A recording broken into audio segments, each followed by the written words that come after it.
হারানো দিনারের গল্প। একটা ছোট গ্রামে বিলাল নামের এক সৎ ও নম্র ছেলে থাকত। সে খুব ভালো মানুষ, নামাজ পড়ত এবং আল্লাহ ও রাসূলের শিক্ষায় জীবন চালাত। একদিন বিলাল বাজারে যাওয়ার পথে মাটিতে চকচকে এক দিনার দেখতে পেল।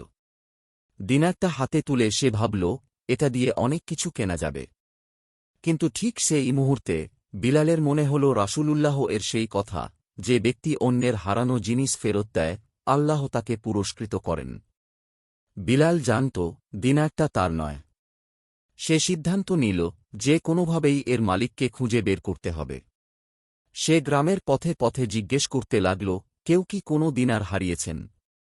অনেকেই দিনারটা দাবি করতে চাইল, কিন্তু বিলালের সৎ প্রশ্ন আর চোখের সত্তা দেখে তারা স্বীকার করল যে দিনারটা তাদের নয়। শেষমেশ বিলাল পৌঁছাল এক বৃদ্ধ লোকের কাছে, যার নাম ছিল আব্দুল্লাহ।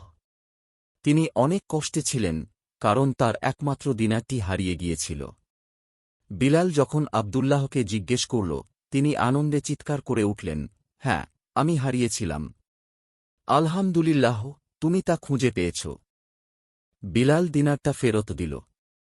আব্দুল্লাহ এতটাই খুশি হলেন যে তিনি বিলালকে কিছু পুরস্কার দিতে চাইলেন।